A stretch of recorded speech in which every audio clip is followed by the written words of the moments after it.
Welcome to the Imagine Me podcast. Imagine me, imagine you, imagine us. I am Lily Price. And I am Tyshaune Toney. Imagine yourself in a space where women can laugh and learn to value themselves by creating a deeper relationship with the divine. Imagine yourself free. What do you imagine?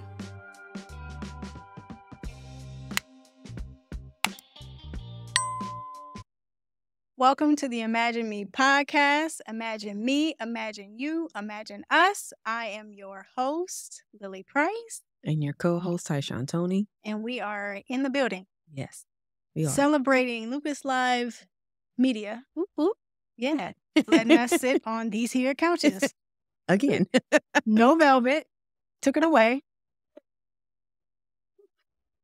We've been in here just like talking it up. Mm. And we told Lucas, like, hit the record button on us. Because we just been talking about some deep stuff. Mm. And now we're recorded and I don't know what to talk about. How you been doing? Good. I'm good. Yeah. How was your weekend? Today's Sunday. So how was yesterday? It was interesting. Okay. Very interesting. Last time you were on a boat. Ty is always listen. She's always finding adventure. You're such a what is it? A socialite? Mm-hmm. Is that what that's called? You meet people, and the next thing you know, like let's go. Yeah, like she's going somewhere, and then I might meet the same people, and I'm like, "Where are you going?" I'm going with such and such. And I'm like, "You're on that trip." So you do such a great job. Thanks. I guess networking and meeting people and being a good friend. I like people, but somehow you always end up doing something cool. Oh, you're so sweet. Yeah. So what were you doing last night? Let the listeners know. We were going to karaoke last night. Oh, okay. And I wasn't feeling that. So we just went somewhere else and hung out. Okay. Karaoke. Don't give me a microphone. I was too shy to do the karaoke. I was too shy. Really? Yes. I don't know. Okay. I can't sing. If I could sing, I'll be tearing some music up. That's the whole point. I know it is, but I just, See how we just talk about stuff? Look, we're getting ready to talk about karaoke, and that's not even why that's not even what our topic is today. No, it's not. Right? No, it's not. But it is about women. Mm-hmm. And men. And men. And maybe karaoke. Do women need men for karaoke? Do women need men? That's what we're talking about. So to our listeners out there, do women need men? Let us know. Because we're going to let you know today. I think the reason that I wanted to talk about this today was because, and I'm saying me, like I picked this topic. I like to talk about stuff like that. That's what Imagine Me is about. It's about talking about topics that people don't always like to talk about. They can be controversial, but looking at it through a faith-based lens as well. And so I think when we talk about women needing men, what does that look like in westernized thinking, right? But then also, what does that look like through the spiritual lens, through God's lens, and how we live our everyday life, right? Yeah. So, Ty, let me ask you, do women need men? Because you out here with a roster. I mean, not for that. I think we do. I think we do to an extent. I don't think we completely need men, but like men play a huge role in authority and making you feel safe and I don't know, just being on top of the things that make us feel strong. I like how you said that. Yeah. So what does that mean? That make us feel strong? I feel like men they kind of like help boost us up a little bit. Okay. Because we feel, oh well. Okay. For example, for me, sometimes I feel like, am I doing enough? Am I able to finagle all this or deal with all this? Yeah. And then a man can come in and be like, got this, babe. Like, we're going to be on top together. Like, and it's just like. That's the good man. It is the good man. So, but then when you by yourself, you're like, dang, why you boost me up? And it's one thing to hear it from a friend, but to hear it from your man saying to you, like, you the bomb. Like. Yeah. I think it's interesting how you said you need to hear that. Like you have to have that validation. And I think that's the cool thing about God is that he created us to have partnerships because he knows that we need that. Yes. And he knows that men need something from us, Oh, for right? sure. Like the nurturing side, the emotional side, the supportive side. But I think that's the cool thing about God is that he knows what we need. But if a woman doesn't have a man, can God be her man? Because what I just heard you say is, if you don't have that, then I don't have that to boost me up. But it's like, that's what God is for us. Well, that's where your faith comes in. That is where our faith comes in. And it's, don't get me wrong, it's easier said. Because I've been single and I've dated and I've loved God, but I've been like, Lord, if you don't send me somebody. I mean, that's the truth of the matter. I feel like in today's world, it's tough to really get across the message that women need men. I think that men in turn also need women. But I also feel like culture now is that I'm a boss. Like women are in this place now. Like, I'm a boss. I don't need nobody. I got this. I got that. I got my own this. I pay my own bills. Da, da, da, da. And it's like, where do men come in? And why are we putting up this? What is this? This armor or this boundary or whatever to make it where, oh, I don't need anybody. I can handle it on my own. I'm a boss. I'm a boss chick. Because a boss chick claims that she doesn't need the man. Yeah, but she does. Because at the end of the day, she's lonely. That's what I think. Always lonely at the end of the day. You still need that person. Just like a man needs a woman. Yeah. You need that other person to give you affirmation and let you know you're doing great, you're doing okay. Or if you're falling short, they can pick you back up. Yeah. Or tell you like, hey, I noticed this. What can we do to fix this? And the same thing, vice versa. Right. So all that on my boss stuff, I do, just in my opinion, I feel like it's a little bit of trauma from something. Absolutely. And yes. They feel like they have to be this boss now, whether a man hurt them or whether it was some like family poverty and they feel like they just gotta be this hard, strong, like person. And then when they go home, it's just them or them and their dog or them and their cat or their goldfish. It's not, like you can't. Yeah. It's not the same. It's love, but it's not the same kind of love that you need. It's a guard. It is. It's protection. I always say that people who have experienced trauma, they live in survival mode. Oh, yes. So survival mode is I'm protecting myself and it doesn't matter who I hurt because I'm surviving. So they're not thinking outside of their focus, right? And so I think when we talk about the boss chick, it's I'm focused and I can get my own money. I can get my own this. I can get my booty done. I can get all these things by myself. And it's almost like we are trying to take the role of man. It does feel that.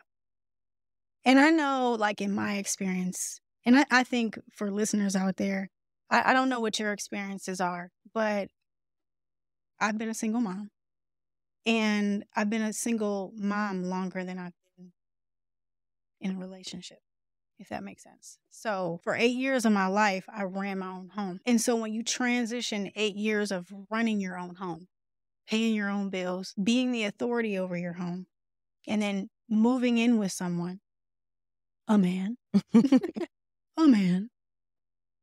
they want to have that authority. Yes, they do. But if I'm a single mom and I've had trauma and experiences and I have the authority over my home for 8 years, 1 year, 2 years, whatever your years are, and then you transition that into a relationship, it's hard to dumb down who you've become. For me, it's the opposite. For me, I had someone taking care of everything. So I didn't have to take care of anything. And I'm just living my life, spend my little paychecks on whatever I want to spend them on. And then when that all stopped, I'm like, oh, shoot, this is scary.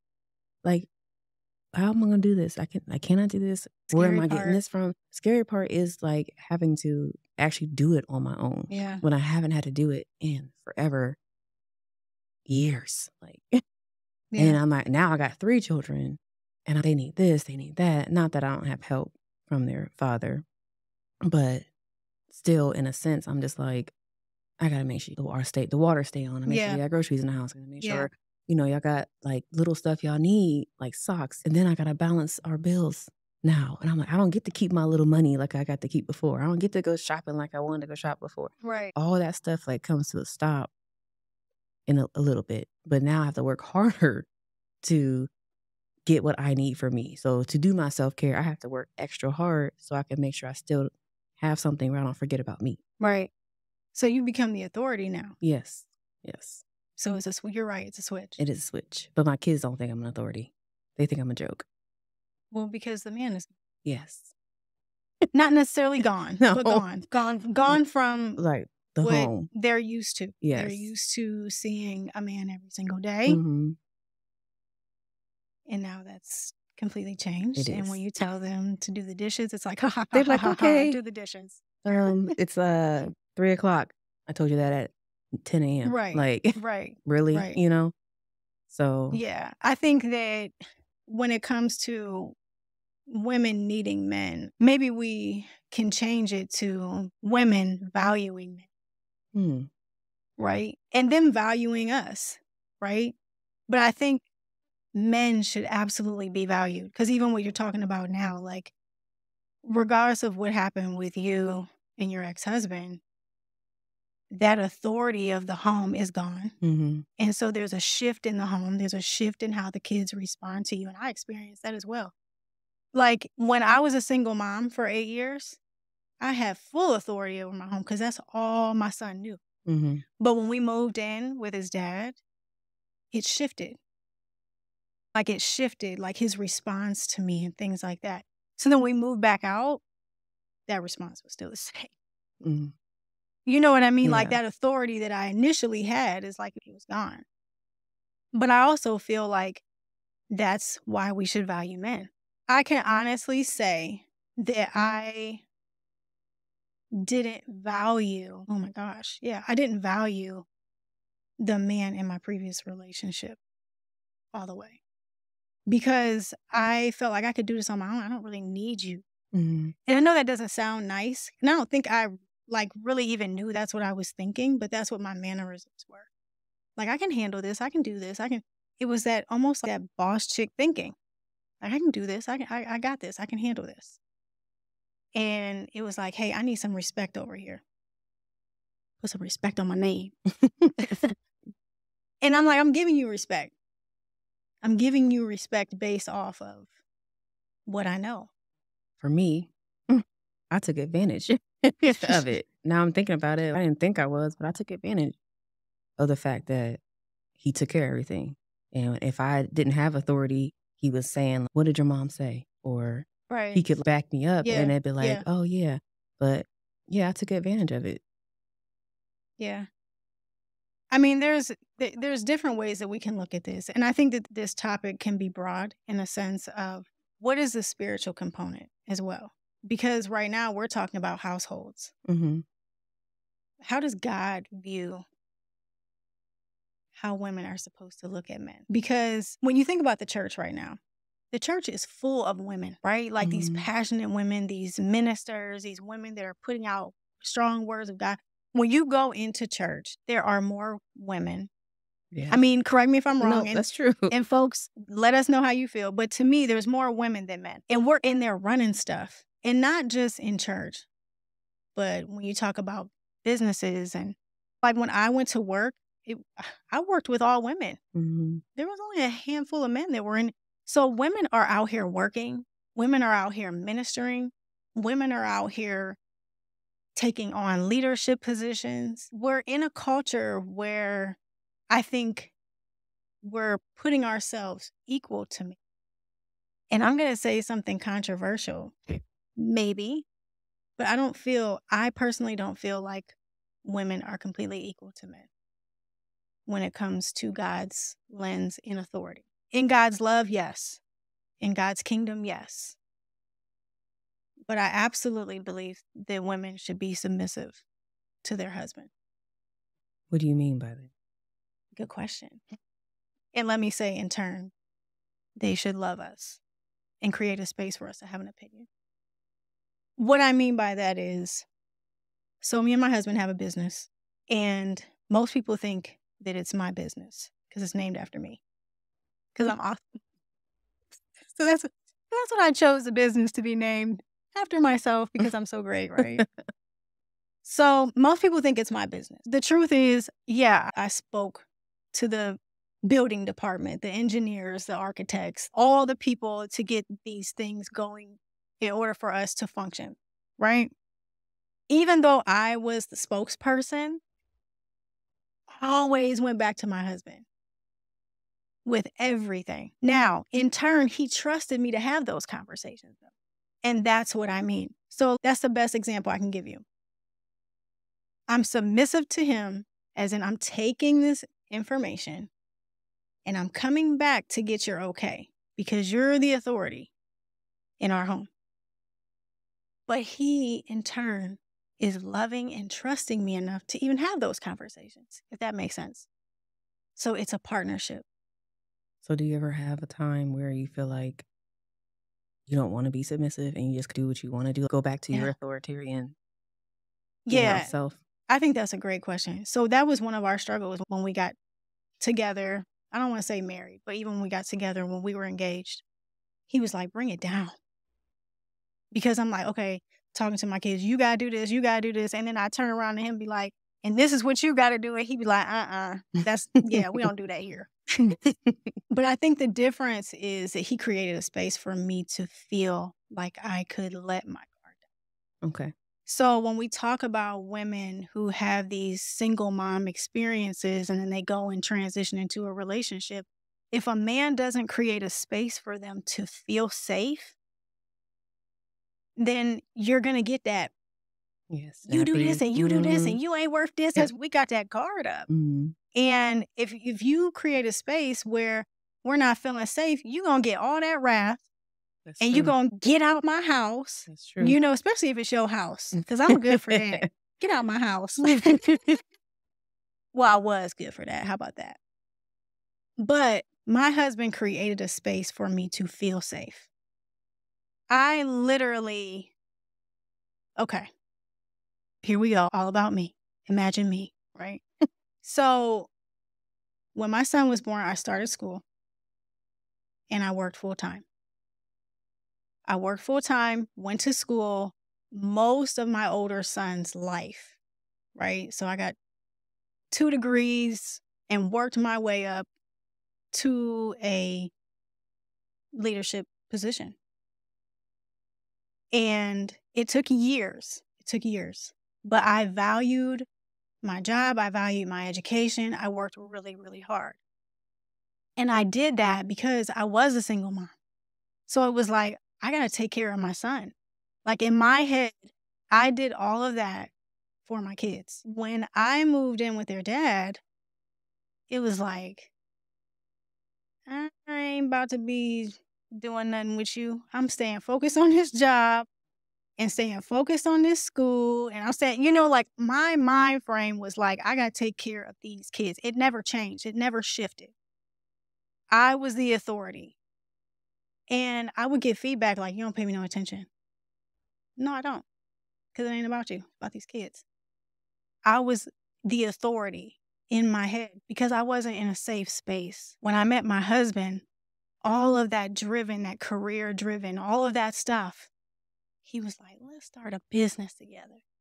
I quit my job. I mean, come on. Like, you got to put yourself in my shoes. Like, my job was my safety net. My job was the only thing that was consistent that my kids knew. From the time they were born till now, mom gonna work. You know what I mean? Mom's gonna work. That's what they knew. And that's what I knew they knew. When I quit my job, my son was like, I remember my older son coming to me and being like, are you sure? Because that's all he knew. Mm-hmm. That's all he knew. Whether I was with their dad, whether I was not with their dad, whatever the situation was, however we were living, they knew that mom was going to work, go to school, like she was going to provide. Not that I was the only provider, but I'm saying that they knew what my role was. Mm-hmm. So when I quit my job, it was a huge shift.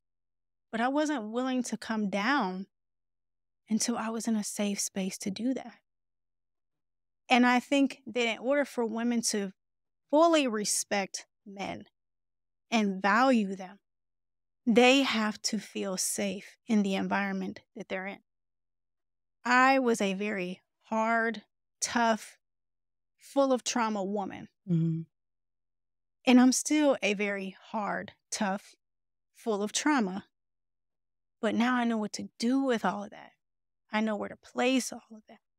I know how to respond to all of that. Does that make sense? Yes. Because my husband created a space for me to just be a woman. Ooh.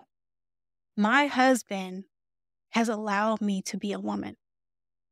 And when I say that, I mean it in a sense of I quit my job. I was able to spend more time with my kids. I was able to be more nurturing, more hands-on, instead of just being in control. Right. Like, I got to go to work. I got to do this. I got to do that. Instead, it was like, I'm just going to stay at home and do this today. Or I'm going to pop up and I'm going to make this really cool, I don't know, dessert or something like that. Like things that I wasn't able to do. Like, I'm going to make my kids chocolate chip cookies on a Wednesday. I could never do that on a Wednesday. You know what I mean? So, yeah. So you're saying man needs woman, needs man. Yeah.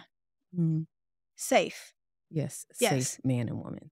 And God-fearing. Yes. Because a woman without God is a scary woman. Sure. And a man without God is a scary man to me. But yeah, my husband definitely created a space for me to be a woman.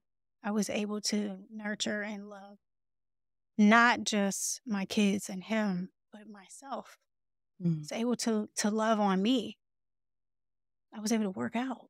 You know what I mean? Take care of myself rather than putting all that energy into this guard and feeling this pressure to take care. And I don't even think women are created to feel that pressure.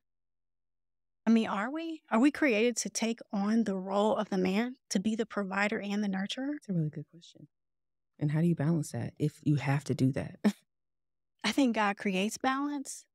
I remember asking God to give me guidance on how to raise my son. I mean, I'm a woman. Like, how am I going to raise a boy? You know, I know how to raise a little girl. I know what she needs. But how do you raise a young man? Yeah, but if you're not in a place either to hear God, like, how do you go about doing that? Like, I mean, that's something to think about. That's a good question. You're sitting here like, or maybe you just coming into your faith and you still like, oh, I don't know if God will answer this. Like we talked about earlier. Yeah. Well, I did this, so he's probably not going to bless me with this. Right. Or he might not even hear me because I did this. Right. So it's like, where do you find like that comfort in saying, God, show me.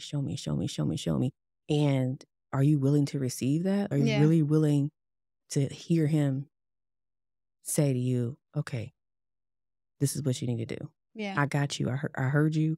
Here you go. Like, I mean, I don't know. Like, no, I get you, because the thing is that all of our listeners, to our listeners out there, not everybody is saved, right? Not everybody has or feels like they have this connection with God. The thing is, you do. Just because you don't read your Bible every day or praise and worship every day or go to church or whatever you think the traditional things are as believers, doesn't mean that God doesn't hear you, and it doesn't mean that you're not connected. God is a loving God, and he's waiting. And I think you can be living this completely out of alignment life with God. And the grace of him is that when you need him, you can simply say, Lord, I need you. And he's like, I've been waiting on that. I've been waiting on that while you've been at the club. I've been waiting. Yeah, I think the struggle is knowing when to submit. Yeah. I like that you put it in a place of like, well, I don't know if I can do this, and I don't know if God hears me, and I don't know. That's the faith of it all. That's the whole point of being connected to God, whether you're a man or a woman. Like, that's this whole journey. This whole journey is saying, I'm going to try this thing called God. And I'm going to just, even if I don't hear anything, I'm just going to try it out. And I'm just going to see where it takes me. Because that's your faith. And then your faith to God is your righteousness. And I think oftentimes we forget that. Like, we feel like we have to do a good deed or help this person or give money here or do all these different tasks. And God is like, I don't need all of that. I just need you to believe in me. Because that's where the walk starts. Now we lean into something else. First, we're talking about, don't get me going. Like, first, we're talking about women and do we need men? Yes. That's my opinion. We do. Mine too. But we can't see the value in men if we don't see the value within ourselves. And we can't see the value within ourselves if we aren't willing to reach out to a God that we don't know exists. We don't know that. It's our faith. It's our faith. What do you think? Did we get real deep in that? Yeah. That's what it's all about. Yeah. I don't think that God is he's this unmoved maker. He's not moved by the things of the world. He doesn't change. He's God. So he's unmoved. He's just waiting. And I think in order for women to really take the position that God called them to take, whether it be in a relationship, whether it be being a single mom, whatever the situation, we have to be willing to put our selfishness aside and the things that we want and put God first, which is tough. It's tough. I mean, it's absolutely tough.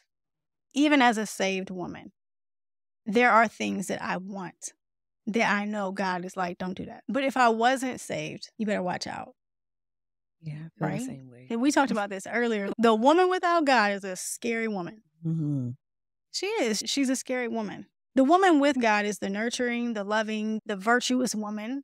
And look at me. Let's go into that because the virtuous woman is the boss. Yeah. She is the boss. The virtuous woman had her own business. Let's be clear. But she also had a husband. And she was up early in the morning and was the last to go to bed at night. See, that's a lot. But that is who we are, though. That's who we're supposed to be? Or is that who we are? That's because I'm not that. I'm going to bed before everybody else. Okay, you in the bed, you in the bed. All right, good night. I'm not. If you're not asleep, you just not sleep. I'm in the bed. I'm asleep. Okay, well, Tyshaune is the virtuous woman who goes to sleep. Real quick. But when we look at the virtuous woman, she is a boss. She has a business. She has a family. She has a husband. But she values him, right? Like you can see it in scripture. Like she values her children. She's not running around here getting her booty done and talking about, I'm a boss chick and I don't need nobody, right? Like, no, she's a boss, but she values her family and she values herself. Not that ladies who have their butts done don't value themselves. That's not what I mean. I might get my butt done. What do you think? Okay. No, but I just want to be clear that the virtuous woman is a woman that's in leadership. And I think that God created us to have leadership and to be leaders within our home. I do think that. I think you can be married and be a leader within your home. But we also have to look at, in any leadership, there's always something above that for me, right? Because like when I've worked for certain companies, there's the CEO, but he has to respond to the board, right? So it's like, yeah, I'm in leadership, but I need to talk to my husband about this. And my husband needs to be talking to God. And then there's this. So do women need men? Yes. Do men need women? Yes. Let us know what you guys think. Yeah, let us know. I think that when we talk about imagine me, we have to imagine ourselves being people who value ourselves. And we can't really value ourselves unless we're putting God first. And I like how this conversation went from do women need men to reach out to God, have a conversation with a God maybe that you've never even talked to. And you might hear something back and you might not. If you don't, trust the process, right? Trust the process. If you're a woman and you're a single mom, try reaching out and seeing where that takes you. Allow God to be your husband. Allow him to be your authority and put that guard down and create a safe space. Allow God to create a safe space for you. So imagine me, imagine you, imagine us. Thank you for joining us today. Thank you. Let us know your thoughts and opinions. And we out of here. We out.